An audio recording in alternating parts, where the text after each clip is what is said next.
What is Abu Basir known for? Anyone else? He was blind. Even though he was called Abu Basir, he was blind. What else?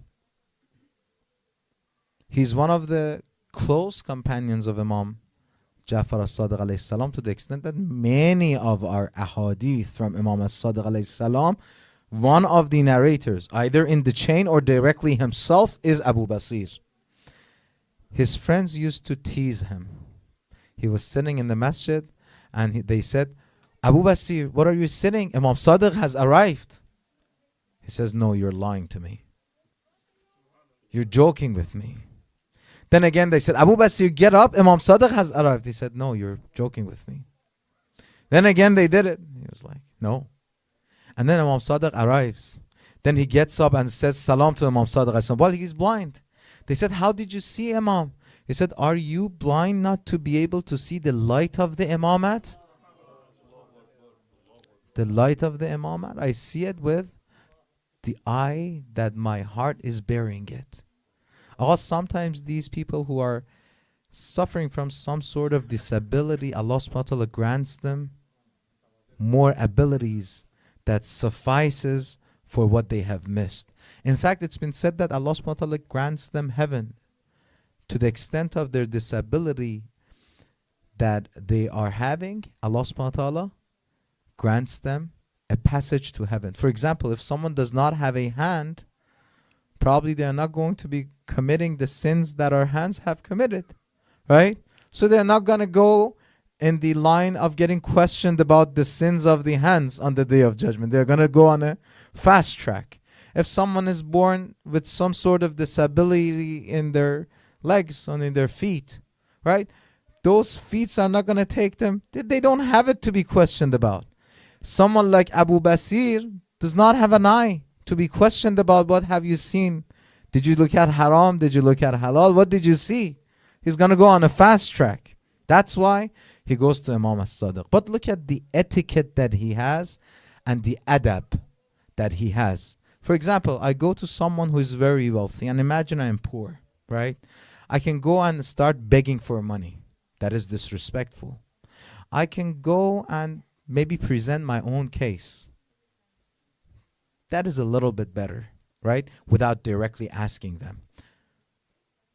I can go there and not mention my need. I can talk to them about, their abilities, but I will not mention what I need. If they know and they want to help, it's their choice. One side note is that Allah subhanahu wa ta'ala has said, if you want to get close to me, ask for me from what I have. And if you want to be respected by people and get close to the people, do not ask from them what they have. Refrain from asking and requesting them or demanding from them what they have. Once you do that, you become aziz, you become respected, you become dear to them. Abu Basir says what? And Abu Basir, قالت دخلت على أبي جعفر. I went and sat next to Imam Sadiq alayhi salam. فقلت له أنتم ورثة الأنبياء. أنتم ورثة رسول الله. You are the inheritors of the Holy Prophet. قال نعم. Imam Sadiq alayhi salam said, yes, we are. And then he said, قلت رسول الله ورثة الأنبياء كلهم. And the Holy Prophet was an inheritor of all the other apostles who were coming before him. قال نعم, right? علم كل ما علموا. Does he know whatever they knew? The whole Imam Sadiq alayhi salam said yes.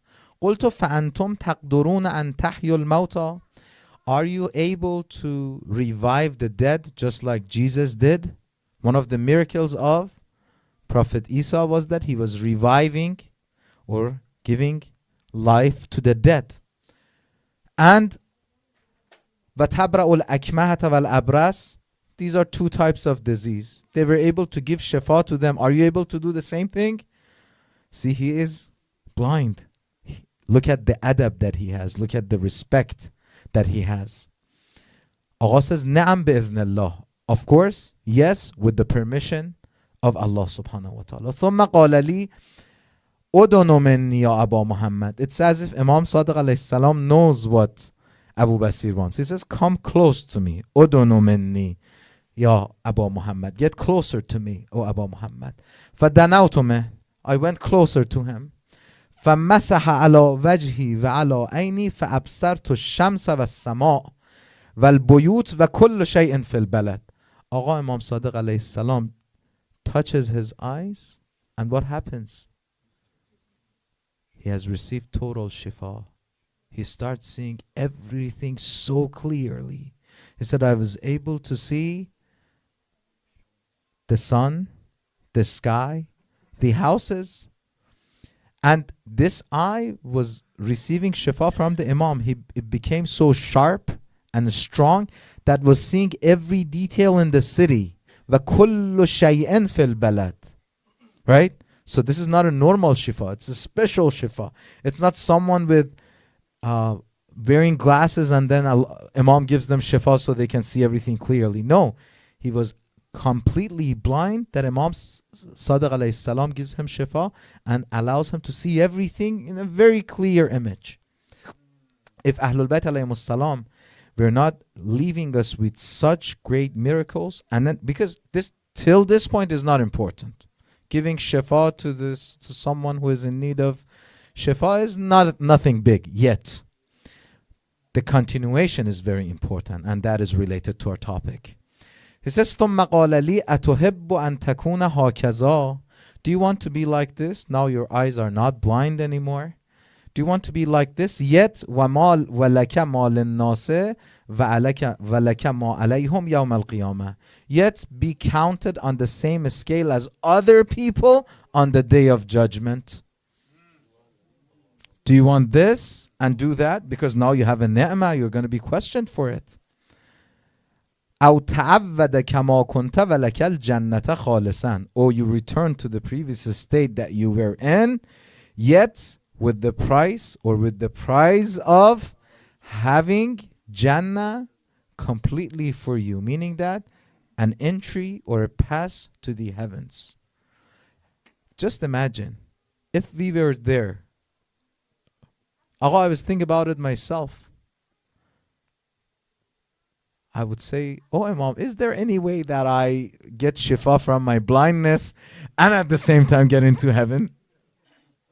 Right? Or we would say, no, give me shifa from my blindness. I know what to do for my Jannah. But Abu Basir is very wise.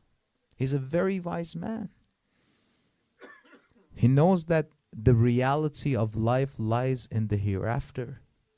وَأَنَّ الْآخِرَةَ لَهِيَ الْحَيَوَانِ. The true life is in the hereafter.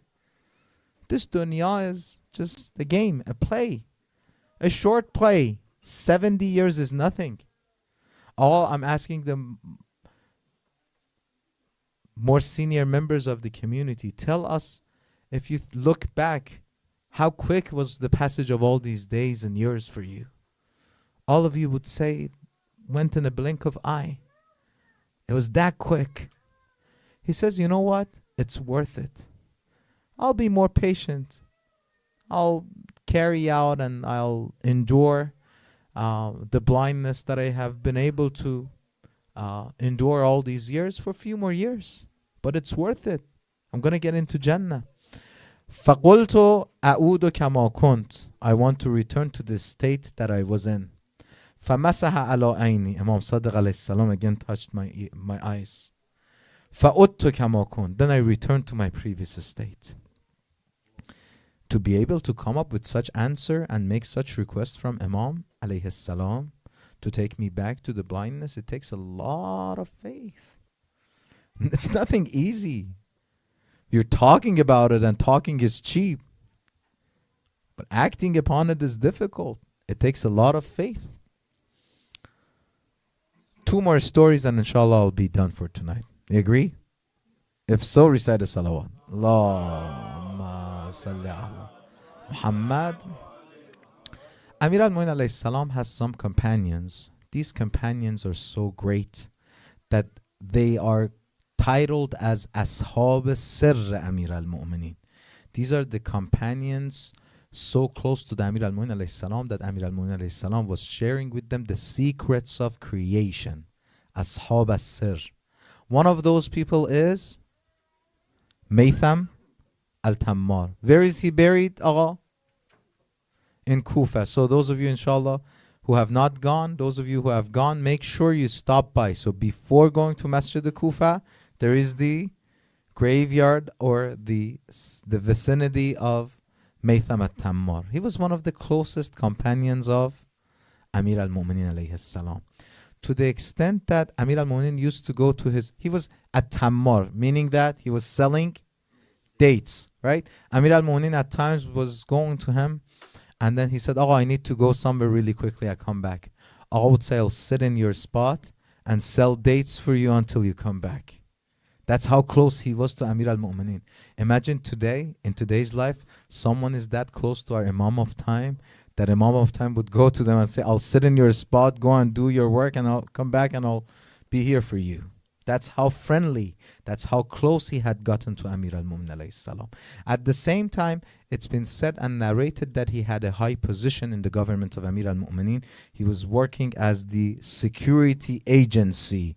He was basically monitoring the city and making sure that he would fight off the dangers and threats. So while he was doing this selling of the dates, at the same time, Amir al-Mu'minin alayhi salam, to him and to another companion, which we will mention in the next slide, gave them the news of their martyrdom. Him, and there's another man, individual, less known to us. Maitham al-Tammar is very famous. Many of us know him. I'm going to mention another companion that he is having such high status, yet he's very unknown to us, even the muhibban and the lovers of Amir al-Mu'minin alayhi salam. His name is Rushaid Hajari. Rushaid Hajari. Has anyone heard his name before?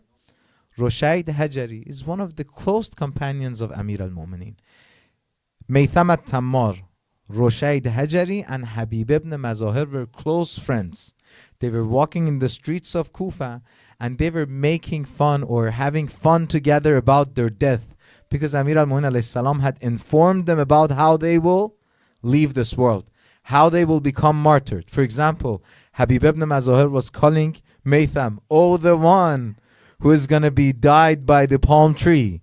And he was saying, oh, the one who is whose beards are going to die from the blood of his head. Habib ibn Mazahir in the Karbala, in the tragedy of Ashura. And then they were calling Rushaid, the one whose hands and whose feet or whose legs will be cut off in the path of defending Amir al-Mu'minin. They were making fun or having fun with their death. That's how dunya was small in their eyes. Amir al-Mu'minin alayhi salam takes Maitham al-Tammar, gives him the news. He says, Da'ani Amir al-Mu'minin. Amir al-Mu'minin alayhi salam called for me. وَقَالَ كَيْفَ أَنْتَ يَا مَيْثَمْ. How would it be for you?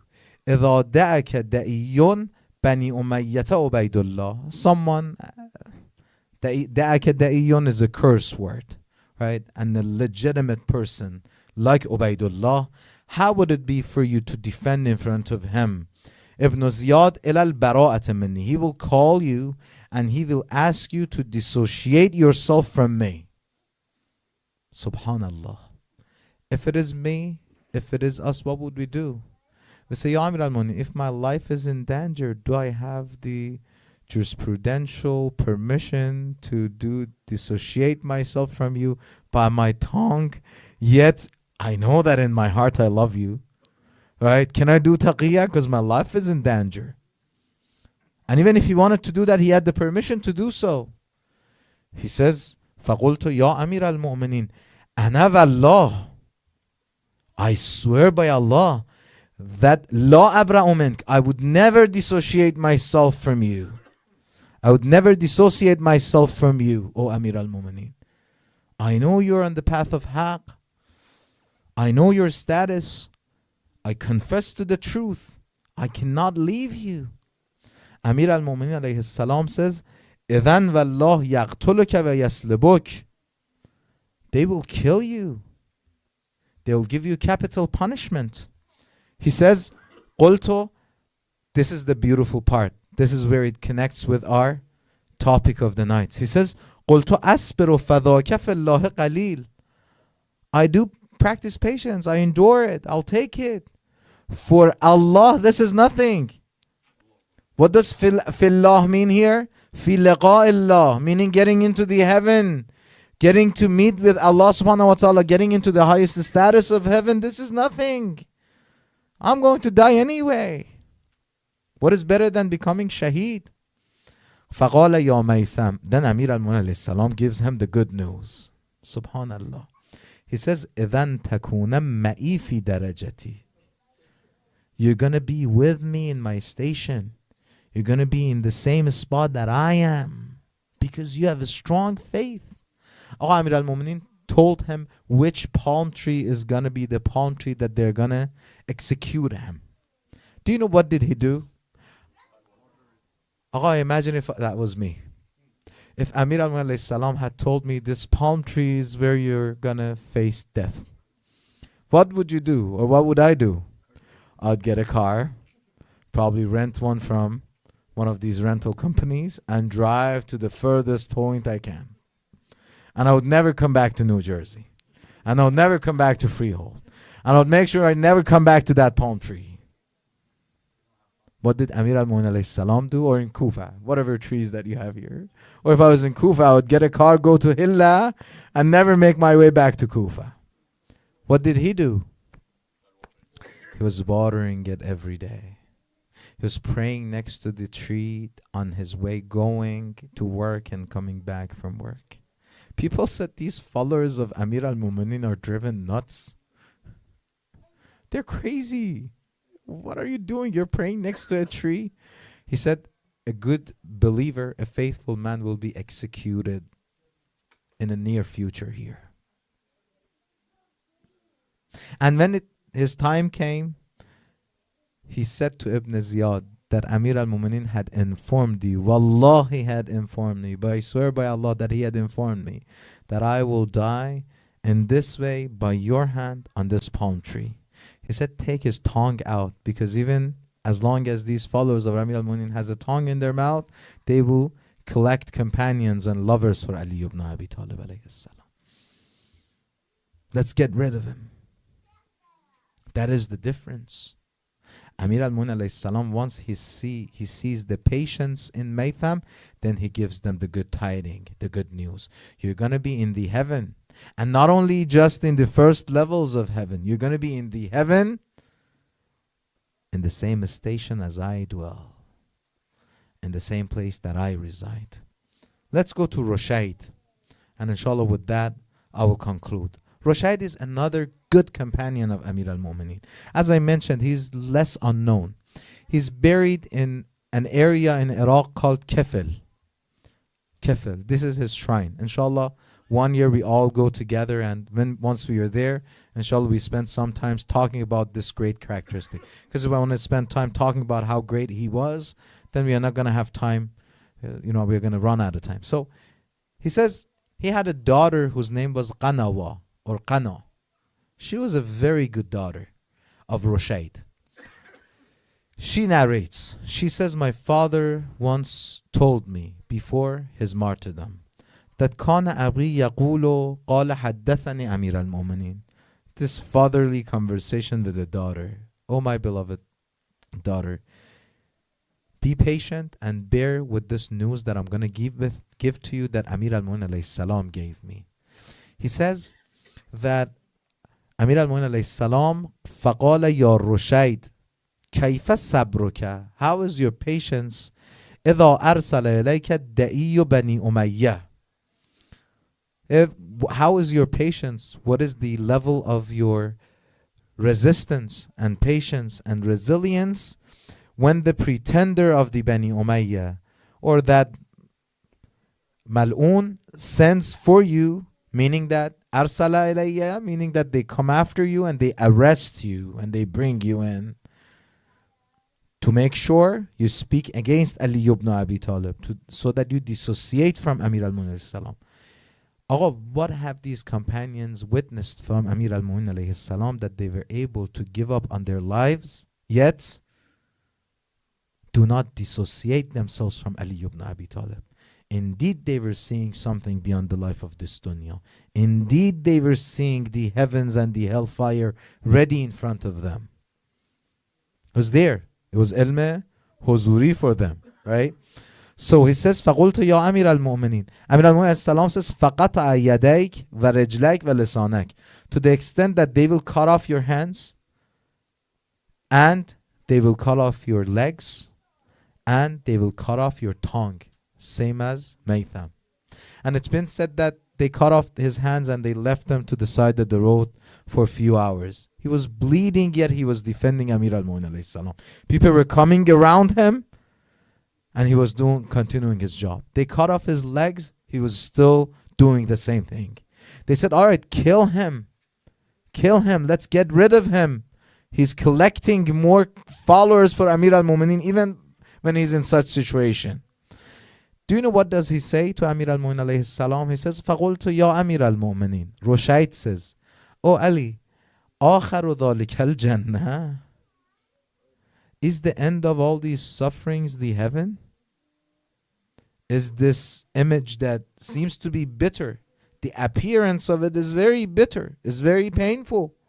Is the ending of it is gonna be the heavens? فَقَالَ يَا رُشَيْدْ أَنْتَ مَعِي فِي الدُّنْيَا وَالْآخِرَةِ. You're going to be with me in this dunya and in the akhirah. There's no pain. It seems to be pain. The reality of it is joy. Those who were martyred in Karbala, it seemed that they were receiving blows by the swords. The reality of it was joy. Once they become martyred, it was the eternal joy that they received. They would go from the very fast track VIP to the best spots and stations of the heaven. And that's what we should be enthusiastic for. This is the point of all these nights. Getting into heaven is one thing, but being in the good stations of the heaven, being next to Amir al-Mu'minin is what we should make dua for. And we should set our aims for. Set your aims high. Last, inshallah, and this is just an introduction, and inshallah we'll touch on this tomorrow night. Amir al-Mu'minin has a beautiful sermon on peacock. Has anyone heard? There is a khutbah on Tawus. Tawus means peacock. Sermon 165 of the book Nahjul Balagha. I'll just give you a brief and then inshallah brief explanation, and inshallah we'll get into it in details. Amir al-Mu'minin for the most part of this sermon talks about peacock. Describes this great creation of Allah subhanahu wa ta'ala. He says, look at his feathers. These feathers are following a geometrical pattern. You know, once, have you ever thought about it? I had never thought about it before reading this sermon. That these feathers fell. And once the new feathers are grown anew, the pattern is not messed up. The pattern looks exactly the same. And then he talks about the different colors of the peacock, different motions of the peacock in details.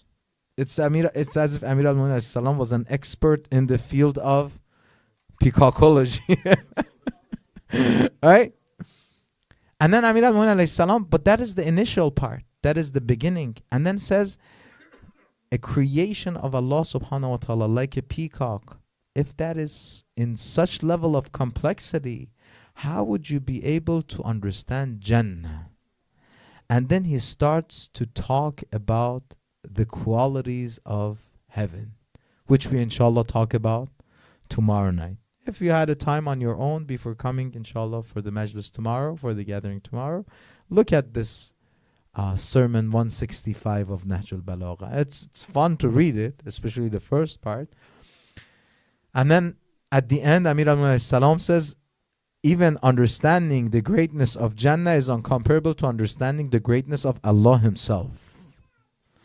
So he takes an example of a peacock and then helps us to focus on the actual destiny that we have, that inshallah we will talk about tomorrow. Oh Allah, make us elevate us to be the dwellers of the stations of Jannah, that the greatest friends of you, awliya'ak, the true friends of you, are dwelling in those stations. Include us amongst those who can benefit from the light of Ahlul Bayt inside the Jannah. Make us deserve to be included in the intercession of Ahlul Bayt inside the Jannah, inshaAllah. Oh Allah, avoid us from falling into the path of your wrath and from being burnt by the hellfire, inshaAllah. Wassalamu alaikum wa rahmatullahi wa barakatuh. Allahumma salli ala